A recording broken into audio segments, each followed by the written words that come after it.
I used to idolize these media execs. And then I'd meet them and I'd have dinner with them, have lunch with them. I'd be like, I can be you. And that was so empowering because I was like, I'm idolizing you and I think I'm better than you. And I'm 22 and you're 40. I'm going to totally pass where you are. I think you're an idiot. In some regards, some of these people, I was like, I think you are an idiot.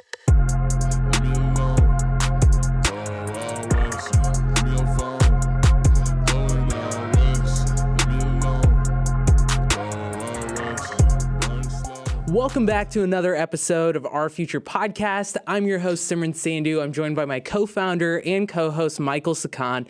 And this is the go-to entrepreneurship show for young people. We give you the tactics and strategies other young people have used to win in business, and very few have done it better than our special guest joining us today. We know him as the guy who signs our paychecks, pays for this entire production, but you guys will recognize him as the CEO of Morning Brew, Austin Reef. Appreciate you joining us today, man. Thanks for having me. That was pretty good. You like it? Yeah, good intro. Good, man. We're trying to bring the energy. Thanks for coming on, Austin. We really appreciate it. And I just think a lot of people forget how young you were when you sold Morning Brew. How old were you? Like 25? Yeah, I think I just turned 25. I don't think you give off like super young, bratty, showy. Like, You're not I think that you've always been a little more mature. Yeah, it's funny. The age thing is interesting because when everyone asks me about it, and now I'm no longer like the young family. You guys are what, 25 now? I just turned 25. Yeah, and so it's it's interesting because when we started Morning Brew, people would always ask me, how does it impact you? And I had nothing to compare it to. I was like, I don't know. It kind of is what it is. I think definitely people viewed me as young, but I think I'm maybe a little bit more mature. I look a little bit older. I kept the beard very intentionally. But what's, post-COVID, I'm now late 20s, and we do these, I think you guys may have joined, these meet and greets with me and all the new employees. And I remember there was one a couple of years ago where I said something to the effect of how young I am, and someone like raised their hand on the Zoom, and they were like, how young are you? And I was like, oh, I'm like 27. And she was like, I'm 22.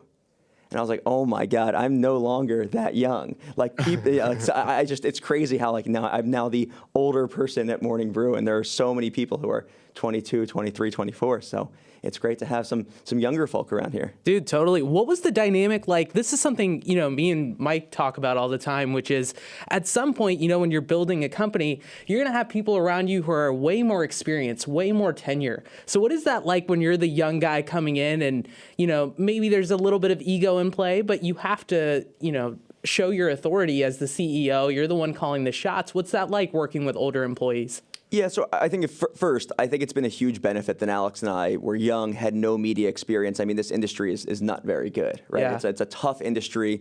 It's evolved very quickly, and there are people who have been in this industry for 10, 20, 30 years. And I think those people have a lot of preconceived notions or ways of doing things. It is very much this is how I did things at my last job, and that's how I'm going to do it here. Yeah. And there are very few people who can take the amazing things they've learned, but adapt them to a new environment, new platforms, Morning Brew. And so I think that was helpful for us, the fact that we were young. I will say it is still something I struggle with now when I manage people who are 10, 15, 20 years older. I do think a lot of people think, oh, I've been doing this much longer than you. That's a huge advantage. And I think there are some people who struggle to see how an outsider's perspective can be really, really helpful. I don't care how you did it at your last place. I care how we can use that to make Morning Brew the best place it can possibly be. Yeah.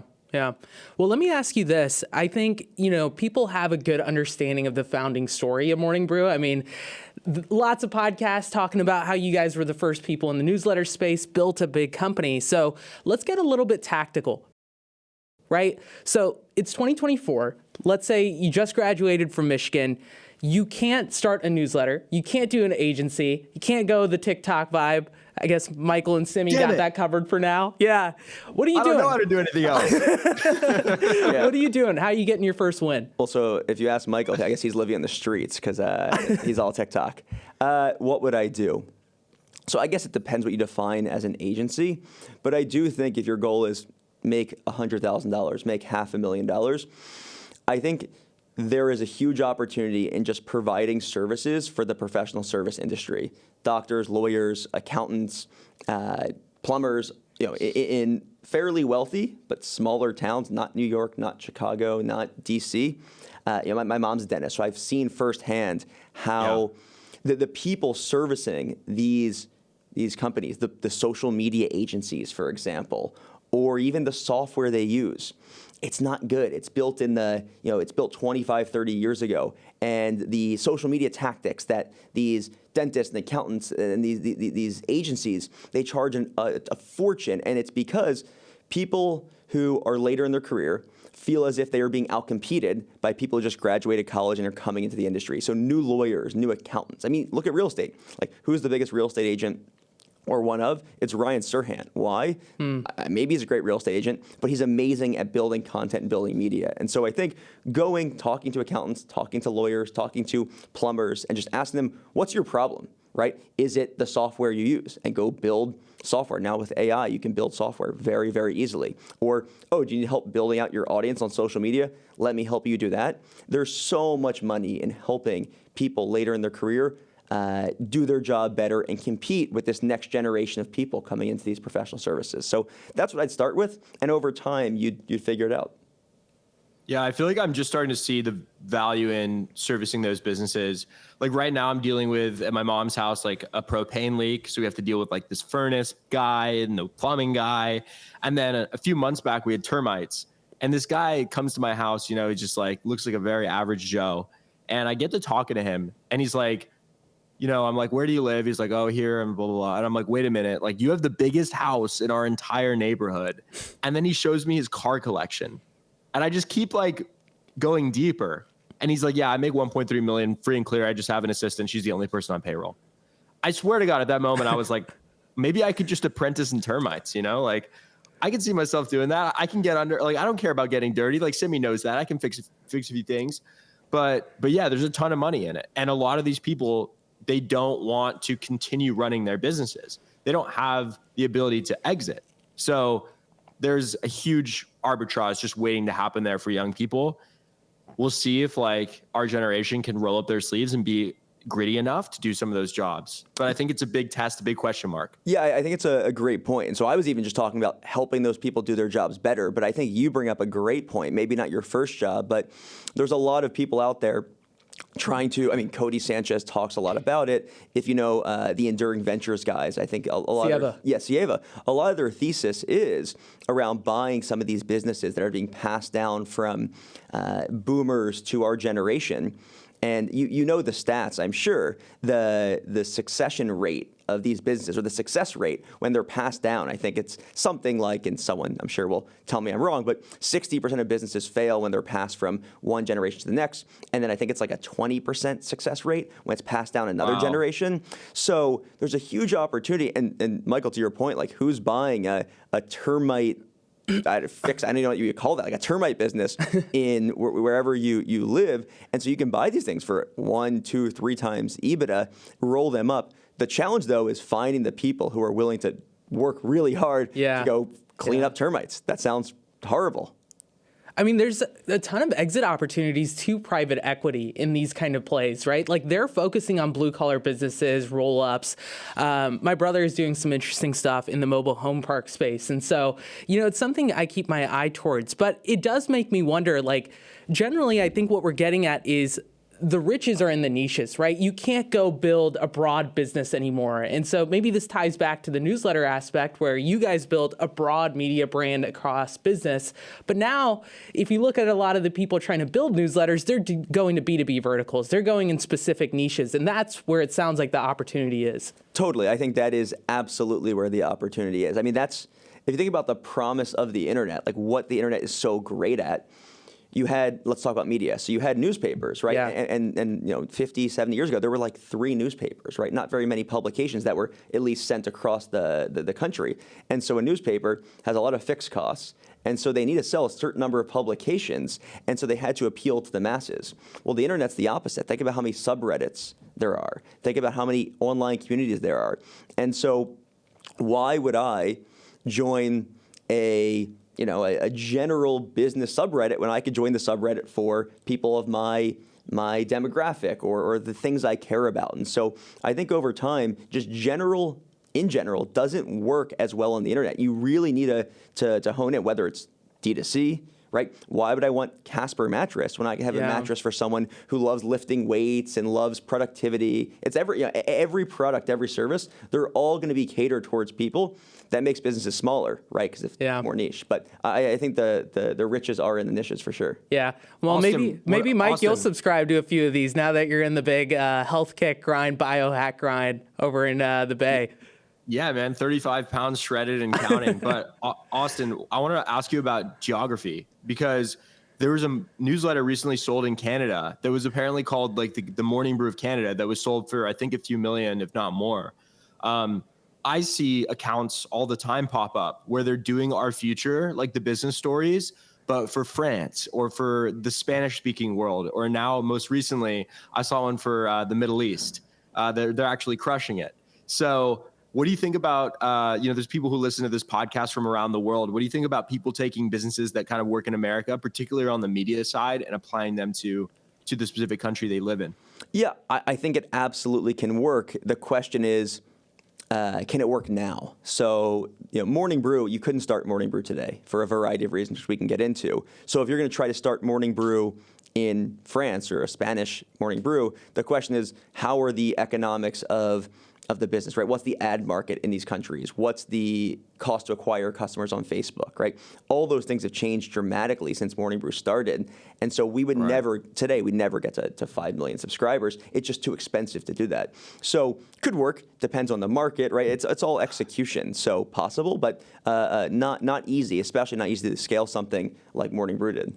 Yeah. Are you bullish on the media industry as a whole? So going back to your niches or niches, depending on how you like to say it, I think there are going to be a ton of awesome, cash-flowing, profitable media companies. I think there are so many people building awesome companies, whether it's a podcast. You go from Joe Rogan, who makes $250 million a year, to people making 150, 200 grand a year, and they like it way more than working at a regular job. I'm not bullish on media companies having $100, $200, $300 million outcomes. And I'm definitely not bullish on companies raising venture capital to do that. I think it really limits the exit opportunities. And I mean, it's the definition of insanity, right? Doing the same thing over and over again, expecting a different result. Totally. We just saw it with The Messenger. I mean, it's how many media companies are going to raise tens of millions of dollars pre-launch and then go out of business 6 months later? You just see it over and over again. So I think there's a lot of opportunities, but we'll see how big they can get. We even saw it with, the Instagram guy was trying to do like another news app. It's like, we just don't need that. We need novel solutions and innovative ideas to push society forward. We don't need more news aggregators. You know what I mean? Like we have that with the Brew. Like we're already aggregating the news everywhere we go. You know what I mean? Totally. So I agree. And it would just drive me absolutely nuts. I think this was like 3 or 4 years ago, or maybe early COVID. So I guess 3 years ago. How many times would people tweet, you know what we need? We need a podcast recommendation app. There's not enough discovery in podcasting. And I'd be like, not enough discovery. I was like, the list of podcast episodes that I have there's not enough hours in the day. I have like 75 hours I don't need more podcasts. Like, what do you mean like, go build something of a lot more value. We just I don't need more people telling me more podcasts. When people say there need to be more podcast recommendation apps, what they mean is the podcast I started, I need more people to listen to it. Yeah. It's a distribution thing, but we don't need more podcast recommendations.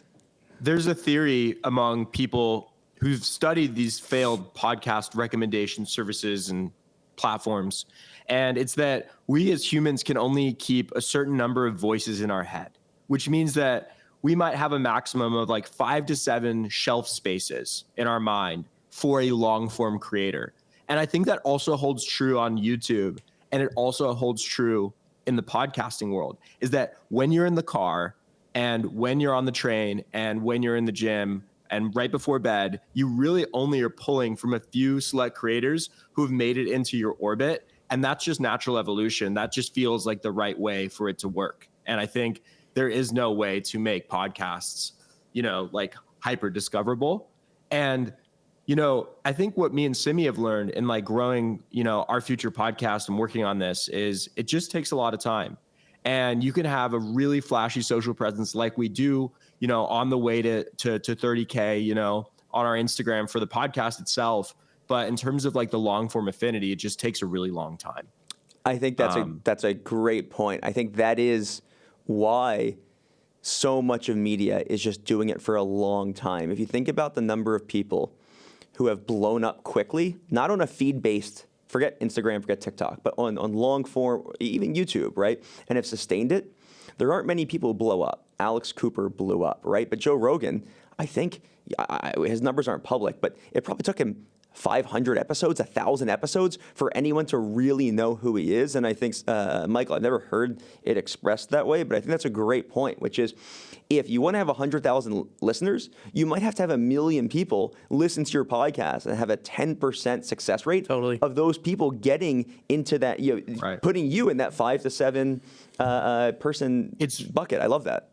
Yeah, I was going to ask you, what about your own content diet? I'm always fascinated by, people who are a few steps ahead of me, Michael, and what they're paying attention to. What are they listening? What are they reading to? Where do you learn? How do you think about that? Yeah, so it's a good question. I think it depends where I am in my life. So when I first started Morning Brew, I would get to work at 7 a.m. every day. And I would read 30 newsletters. I'd read every Axios newsletter. I'd read, obviously, every Morning Brew newsletter. At the time, it was just one. Obviously, as we grew more, I'd read every newsletter out there. I would read all of them just to understand what were they doing, how were they evolving. Over time, what I've tried to do, and this is part interest and I think part my evolution, I've tried to get away as much as possible from daily news, right? I obviously still read Morning Brew, so I'm the CEO of the company, but also I think daily business news is important. But I've basically cut politics completely out of my consumption diet. I get enough of that on Twitter. But you get it through All In, right? Do you get the All In political takes, or do you just skip through that? No. I get the All In thing. I mean, that's not news. They'll talk about like the biggest hitting items. But my thesis on politics is, if it impacts my life, it will get to me. To your point, Michael, like All In will talk about it, or like someone will come up to me and say, "Hey, did you see this thing?" Nothing's happening on a day-to-day basis that won't get to me in a couple days. So I've cut a lot of that out, and then I focus more on industry stuff. So reading Digiday and Jacob Donnelly has AMO, reading these because I think they're interesting, and then just long form stuff. So whatever comes across. Ben Thompson, I think, is really good. And I've tried to really read more books. My personal goal is to get 40 books in this year. I'm pacing a little behind, but the first book I read was the Elon book, and that was a beast of a book. It was a very, very good book. But just trying to read more long form and also fiction as well. I get a lot of nonfiction in my life working in the business world. So I'm currently reading The Alchemist. I don't know if you've read it, but it's really good. I can't put it down. It's been highly recommended. I know me and Michael are very different in this case. Michael reads a lot of books that stray away from business. Interesting. But for me, I only read business. I don't read anything else. Michael, what are you reading? What do you got? I mean, I read a lot of like American literature, right? So like, the classics, I'll often even reread them, like Gatsby, The Pearl, like Steinbeck books, like Of Mice and Men. They're moving. Even like stuff like fun stuff like 1984 or like, I don't know. I think that the less I've consumed of business content, and I'm not really counting news here. My diet is like, Morning Brew, and All In podcast and like maybe MFM here and there. But Austin, honestly, I haven't been tweeting a lot lately. I've noticed been putting out so much Instagram content. It's actually made me much more creative, and I'm happy about it. I just think that it's really hard when you're just scrolling Twitter and you're seeing what everyone else is doing and what they're saying, and it's really hard to be original. And I'm just trying to incubate and cook. You know what I mean? I'm trying to get in flow and just reach for different things and pull them together because I don't know. That's how I started Our Future. It just kind of grabbed me like in a divine way and told me like, this is what I should be doing. So I don't know. That's where I'm at right now. Yeah. The way I think about it is there's basically two states, and maybe there are people who can navigate through both of them at the same time. I can't. You're either in the execution and operational state, right? Which is, I'm busy, meetings, consuming content like really deep, and I'm less creative. And in those times, I'm tweeting less. I'm having fewer original ideas, so I'm tweeting less because of that. I'm creating less. And then there are other times where I'm trying to be my creative state, and very intentionally, I cancel my meetings. I am tweeting way more. I'm writing way more, even if it's just for me. Mostly it is. And it's so interesting to navigate between the two. But what I've learned is you can't really, it's really hard, at least for me, to be in both. It's really hard to be in meetings all day and then 4 o'clock be like, let me think of an original idea to tweet. It doesn't work like that. And it takes, I'm sure you've heard the Bill Gates Think Week, right? And I think the beauty of that is you can't just turn it on. It takes time. And so the reason I think it's a Think Week is it might take 48 hours to really get all of the day-to-day nonsense, all of that junk out of your brain to really start flowing in a creative state. And so I think that makes a lot of sense in terms of you cannot be tweeting and posting a lot and also be operational. It's one or the other. You can't do it at the same time. Austin, can we pivot the conversation to young entrepreneurship? So I know Alex was the one who came up with the idea for Morning Brew, and he was like doing it. It was called like Market Corner, whatever. My question to you is, there's a lot of young founders out there who see another student or someone their age who has a lot of promise. They have a really good idea and they want to get involved. How do you step in and become the co-founder, right? Like, obviously it's kind of an awkward conversation. You can't just walk up to a guy and be like, yo, I love what you're doing. Make me your co-founder. Like, how can a young person who sees the promise in another young person kind of join them in their journey and like really be treated as a partner? I've heard stories of guys who like, unfortunately, like will like, it just won't work out because they won't get that same level of respect from the guy who started it, right? So I would just love to learn how you navigated that process and how you proved your value to Alex. Yeah, so the beauty of our relationship was it started really organically. We weren't friends before. We didn't know each other. I didn't know who Alex Lieberman was. But what happened is he sent an email saying, hey, and I was a reader of Market Corner, and he said, hey, look, I'm looking to, it wasn't supposed to be a business. It was, I want to make this thing bigger. Who wants to help? And I responded, and there was no, because it wasn't a business, there was no question around like, am I a co-founder? Are we partners? We just started working and just getting to work. And very quickly, we realized we complemented each other. We realized that we could do good work together, and it grew. And it was just very natural. And I think too often people try to make it very inorganic to become a co-founder. And so if you're on a college campus, you know someone who you really respect, you think has complementary skill sets, who you'd want to be a co-founder, don't walk up to them and say, hey, let's start a company together. Just say, hey, let's work on a project. Let's test something out and see how you work together. I think the number one death of early stage startups is not lack of success. It's co-founder relationships. Totally. Yeah. And it's so that's just crazy. Yeah. Yeah. It's so hard. It's I mean, in some ways it's much more challenging than a romantic relationship. In other ways, it's obviously not. But there's definitely different dynamics there. And so, yeah, just start tinkering on something. Who cares if it's a business, a side hustle, anything? Just understand how each other works. And if it doesn't work out, that's amazing because you are coding some silly app. So if it doesn't work, who cares? So that's I would just make it very organic. Yeah, 100%. It's arguably one of the most important decisions you can make, though, to your point. Like, if most of these companies break up because of the co-founder relationship, they're just not, they're butting heads or whatever, you have to be extremely intentional. And so I want to know more about like the evolution of how you guys have even worked together. Like, what were your guys' initial roles like, and what was that dynamic like, and how did that evolve over time with the growth of the business? Yeah, so if you're listening, Sam Parr, who's obviously a good friend of all of ours, put out a really interesting activity that him and his co-founder of Hampton did, where they were very intentional. They, you'll have to put in the show notes, but they wrote down, what are your goals in 5 years? How do you want to run the company? What's an amazing day in the life for you? And I think that's an amazing exercise. Alex and I, the flip side to being organic was we didn't do any of that. We never drew a line in the sand and said, okay, now this is a business. Let's go do that. Let's do that activity. So it was very honestly, a little bit all over the place.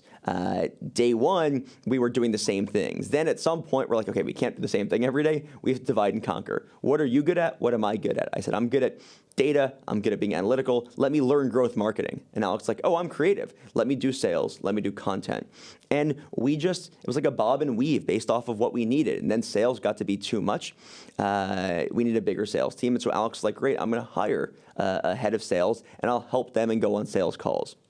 And so we really just played to our strengths. But if I could go back and change anything, it is doing that exercise, being really intentional about what do you want out of life? What do you want out of Morning Brew? What do I want out of life? And documenting that, writing that down. It's very similar to if you've heard of decision journaling, where you say, hey, look, I'm making a decision now. I want to write down how I feel about it, why I think it today, because if the decision is wrong or right in 90 days, I'm going to have so much bias in my thinking, and I'm not going to become a better thinker. And I think in the same way in a year from starting Morning Brew, we could have looked back and said, oh, you wanted this, I wanted that. I think that's a really great way to solve co-founder relationships. So it was really organic. I wish we did that. I would recommend everyone to go do that activity. Spend the time. It is so valuable. I recommend it to everyone. It's really, really good. I just don't know how these companies operate with like 5 co-founders. Like I met a guy the other night, super successful company.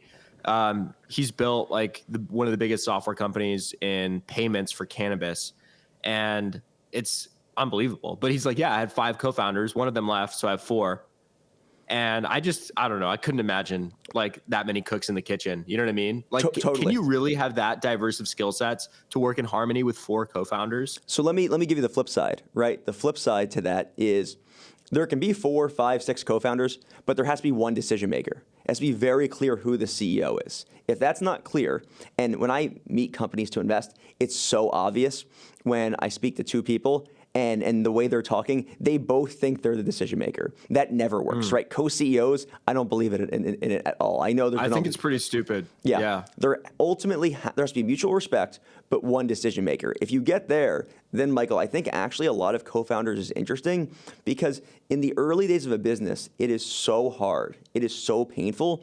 And I think that co-founder title gives a level of ownership, a level of accountability that other people don't have. And then through the course of the business, to have those co-founders be running different teams, be a part of different teams is so valuable. They don't have to be equal co-founders, right? It doesn't have to be a 25% equity split. Right. Maybe one co-founder is the founding CTO and they have 3% versus maybe your first engineer would have a point or half a point. Yeah. But just having so many people, I think, a lot of these companies, I think, actually have 3, 4, 5, 6 co-founders. DoorDash, I think everyone knows of the CEO. I think his name's Tony, but there are, I think, 2, 3, 4 there. So there's a lot of examples where you don't even know the 3rd and 4th co-founder because they didn't become the most vocal person. They're quite wealthy, and maybe you could argue they actually have a better life than the person who is now worth 30 billion versus 2 billion, still running the company. But I think lots of co-founders, if you can make it work, is amazing. I think when you're young and you're building a business, one of the things that you try to lean on is advice from other people, right? And that's actually one of the hardest things is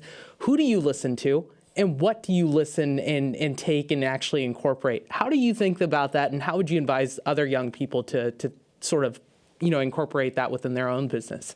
Yeah, so I think the big mistake people make is let's take Morning Brew. They start Morning Brew, and at the early days of Morning Brew, we had no employees. It was just us. And we picked an advisor who was the CEO of a multi-billion-dollar company. I think that's a huge mistake because that person has not experienced what we're experiencing, first off, ever. They were never the founder of a company, but they run a 10,000-person organization. And so how can they resonate? How can their advice actually be helpful when you're running a 2-person company, they're running a 10,000-person company, a $100 billion company, or whatever it may be.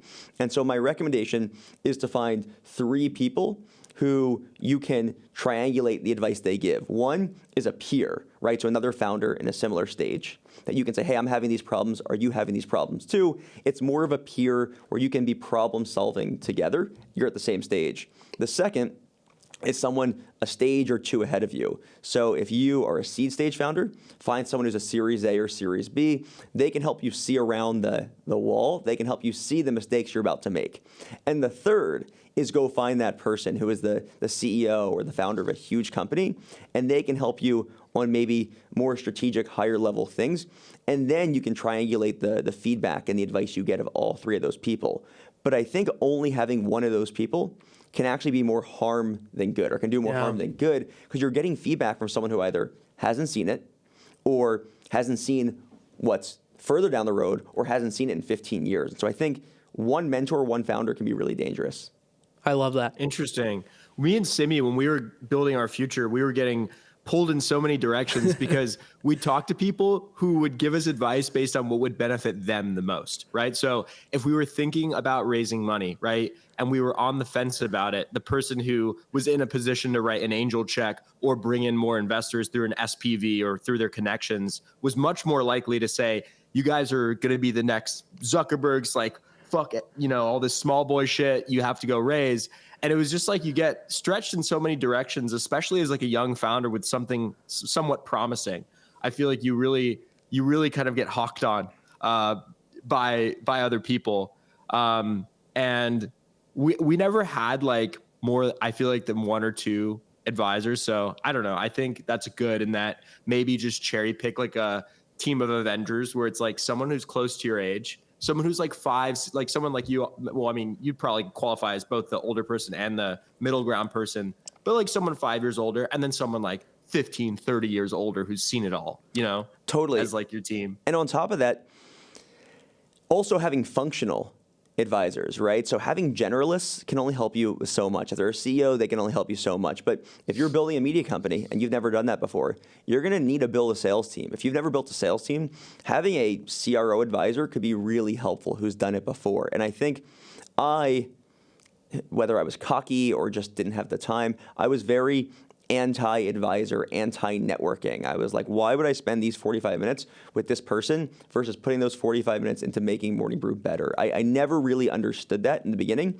And I would tell people, mentors are bullshit, advisors are bullshit. I don't think that anymore. I think that advisors can be helpful, but you just have to be really careful, right? Yeah. I think we would have built the team so much more efficiently in the early days if I had an HR advisor, a CRO advisor. So I think advisors and mentors are helpful, but to your point, you have to be really careful about what they actually want, right? If they're just trying to get extra equity in your company or trying to get you to raise, you have to just really identify that stuff because that can make you go in a really bad direction. I mean, the number of people who Alex and I spoke to who were like, go raise $10 million and go put video on Facebook. A lot of really successful people who you would know, like you would know their name, like, oh wow, that's a sold their media company for $100 million plus. They told us in 2017, why don't you just go raise $10 million and make videos on Facebook? I was like, that sounds horrible. What about TikTok, Austin? Does TikTok count? Well, TikTok wasn't around when we were in college. We're a little bit older at this point. That was like the hot thing at the time. That was like the Cheddar playbook, right? Was there any one person that influenced you the most, like one mentor that you looked to? Like, did you ever like bump into Bloomberg or something and he gave you like 5 minutes of advice and it changed your life or something like that? So I feel like I need to make up a story because this is a question I get a lot and I don't have a good answer. I need to make something up and just have a really beautiful that you can clip up. But here's what I will say. I did meet with a bunch of people, some of the people you mentioned I did meet with and some other really successful people. But my big takeaway was, I was like, holy shit, these people aren't better than me. Yeah. Like, they're not better than me. I can do that. Like I used to idolize these media execs, and then I'd meet them, and I'd have dinner with them, have lunch with them. I'd be like, I can be you. And that was so empowering because I was like, I'm idolizing you, and I think I'm better than you. And I'm 22, and you're 40. I'm going to totally pass where you are. I think you're an idiot. In some regards, some of these people, I was like, I think you are an idiot. There are some media companies that are struggling mightily now. And in hindsight, it's so obvious. But I had lunch with some of these people, and they pitched me on their strategies. Public media company CEOs, big, worth billions of dollars or $100 million, and they'd pitch me their strategy, and I'd be like, what you're saying makes no sense. You're just saying big words, but that doesn't make any sense. And they'd be like, well, you're just doing a newsletter. I'm like, all right, well, we'll see how this works out. Yeah. So it was empowering to meet these people and just not think that highly of them. But you had conviction in what you were doing. And I think that's something I've recently learned, which is, you almost have to guard your idea because, you should talk to other people and tell them what you're working on. But if you go to an advisor or other people seeking counsel, they'll find ways to stretch your idea, right? And so, they'll try to push you in one direction. Someone else will push you in another direction. And now your idea is morphed. And that's not always a good thing. And so I've now come to realize, even if you don't know maybe the next few steps, right? Just focus on the little wins you can get. Keep building that momentum. And stay true to the playbook that you're trying to run, right? Don't let any one person influence you too much to the point where it's actually consequential to you and your business. I mean, the most fragile thing in all of business is a startup idea, right? Because how many times could you have poked a hole in Airbnb's business model or Morning Brew's business model? I'm not comparing the two, but it's so easy in the early days to just poke a hole and say, that is such a dumb idea, sleeping on people's couches. At the same time, you also need to get real feedback. You need to listen to people when they're like, dude, you're an idiot. What are you doing? This is a bad idea. I think the way to navigate that is just to say, hey, look, I'm going to go all in on this thing, and I'm not going to second guess it for 90 days or 180 days. I'm going to put that in my calendar, and from now till then, not going to think about it one time. I'm going heads down, going to bust my ass, and going to go do this thing. And then on that set date, then I'll come back. I'll revisit. I'll decide, am I an idiot or am I a genius? Yeah. But you can't wake up every morning and second guess your idea or listen to all the noise of other people. It'll never work. You'll just live in doubt. There must have been one or two shiny objects that may have caught your attention early on, though. I mean, Michael and I fell in that trap, I would say, for sure. I remember there was one point, Mike calls me early in the morning. I was probably still in Indianapolis, and he's like, we need to become a Web3 media company. It's crazy. I was like, listen, I don't think that's a good idea. He's like, no, I just had this conversation. We need to be a Web3 media company. Did you have something like that? Simi the skeptic. I was a skeptic. Your skeptical nature saved us a few times. Yeah, Michael, you are incredibly lucky that you had Simi tell you that was a horrible idea. I know. So we did, right? That the people telling us we should raise $10 million to create video on Facebook was definitely a shiny object. And even more recently when we became successful, now shiny objects come up every single day. But in the early days, the reason I didn't get fazed by these shiny objects is I just had a very simple Excel sheet, and I'd look at it every day. And people would call this idea stupid. My friends in college were like, you're turning down a job in investment banking where you can make 200, 300, 400 grand in your first couple of years? You're so dumb. What are you doing? This makes no sense. And I'd be like, yeah, that could be true, but I just look at this spreadsheet, and I just see if the subscriber numbers go up like that, and our costs stay flat, and our revenue goes up, that profit number keeps on going up, and that number gets pretty big very quickly, and I'm just going to follow that thing. I'm just going to look at this model every day, and people would just push back. I don't get it. Newsletters, do this thing, video, events, all this stuff in the early days. And I think that's what we did right, is we said no. Write, grow, sell, build the best newsletter, get to 1 million subscribers. At that point, we can get attracted by the shiny object. But that heads down focus, I think, was really the number one thing that differentiated us from a bunch of other newsletter companies that you obviously know of quite well. Is we didn't raise money and we didn't get distracted. We stayed really, really focused, and it was boring. There were days where it was boring, but we knew the subscriber numbers didn't go up. The CPMs are going to stay the same. That profit number gets very attractive at 1 million subscribers. Just get there. Don't get distracted. That's great. That's crazy. Speaking of shiny objects, I mean, now that you're a public intellectual, a Twitter aficionado, you get approached by a lot of people with, trying to get your money, right? It's just what happens. It's like the minute we sold our future, I remember my LinkedIn DMs blew up with some dude from JP Morgan Private Wealth or some dude from high school. I was like, anyways, you get a lot of attention, right? So how do you choose opportunities? I feel like it must be really hard because there's a lot that come your way.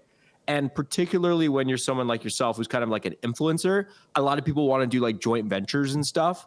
I know you own a staffing agency for virtual assistants is one example. But yeah, just walk us through how you might consider getting involved in a new opportunity.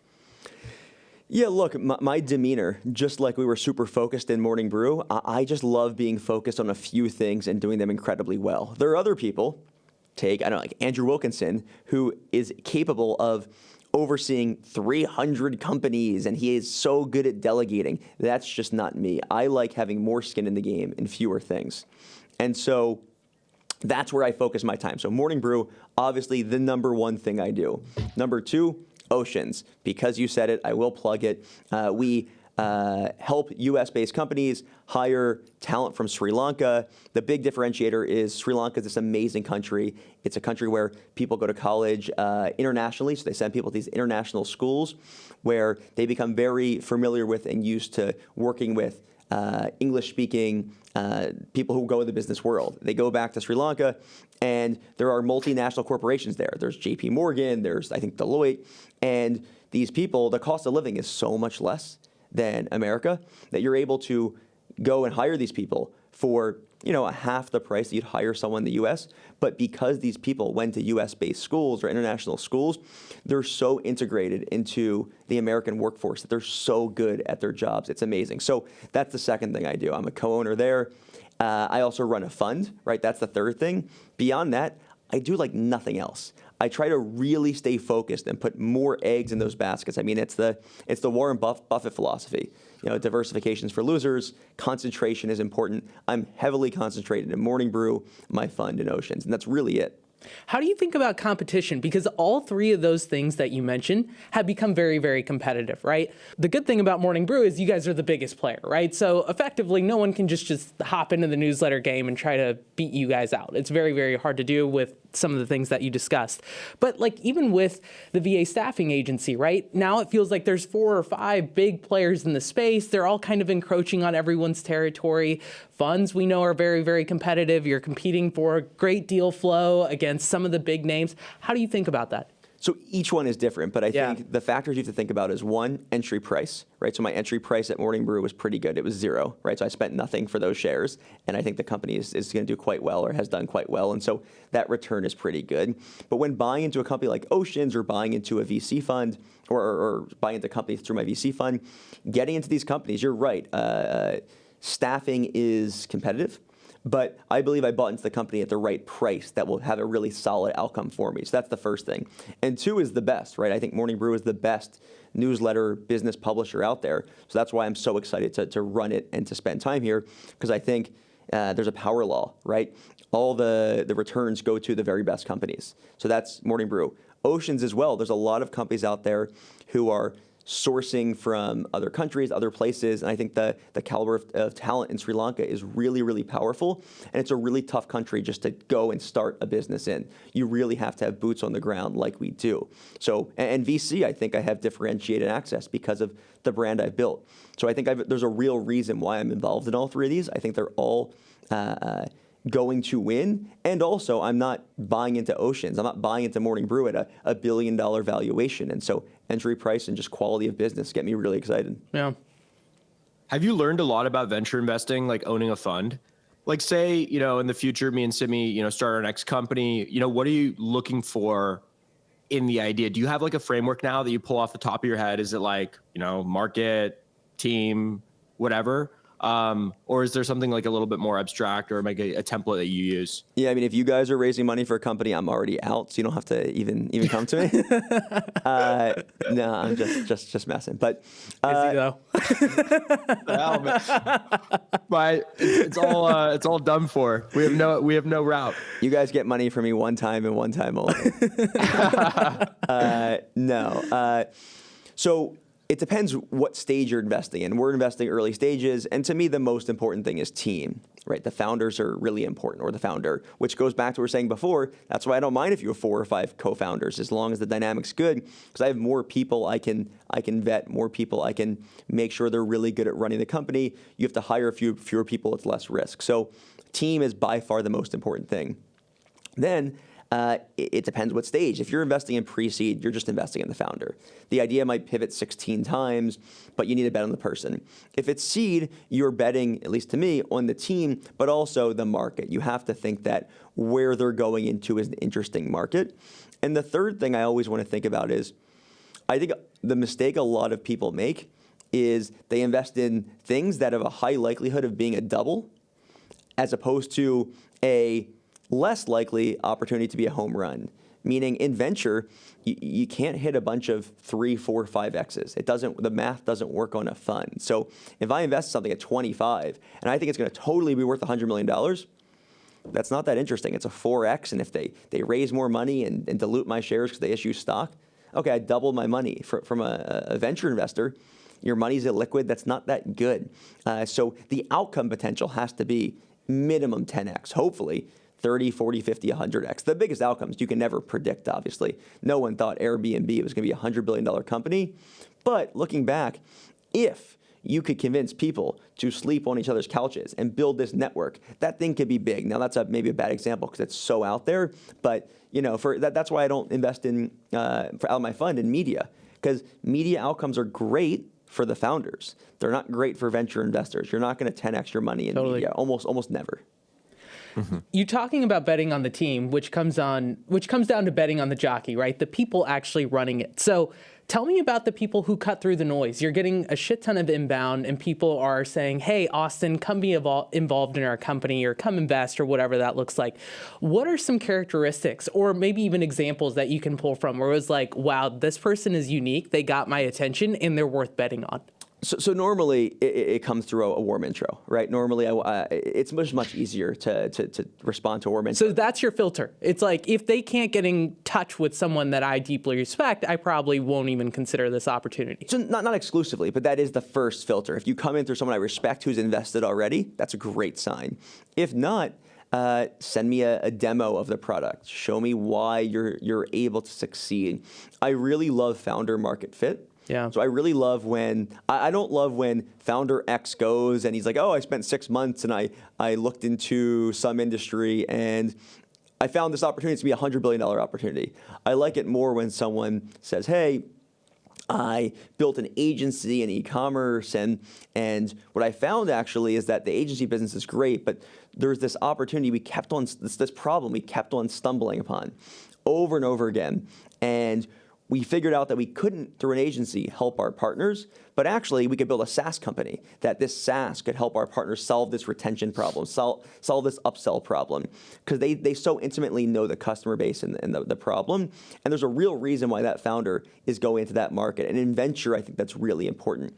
Founders really, I think, they don't have to have been in that industry, but they have to have a real reason for why they're encountering that problem. It's just so hard to build a $1 billion company that if your reason for starting a mattress company is I like sleeping, that's not great. But if you really have a reason why you understand this problem, or you've identified a problem that's unique, that's really interesting. And so demos, founder market fit, intros, I think those are the top three. Yeah.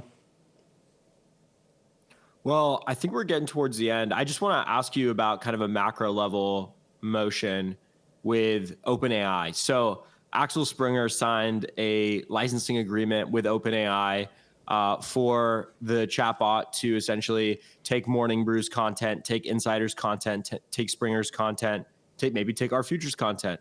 What do you think about that? Right? Like, do you think that licensing to chatbots could be a nice revenue stream for media companies going forward?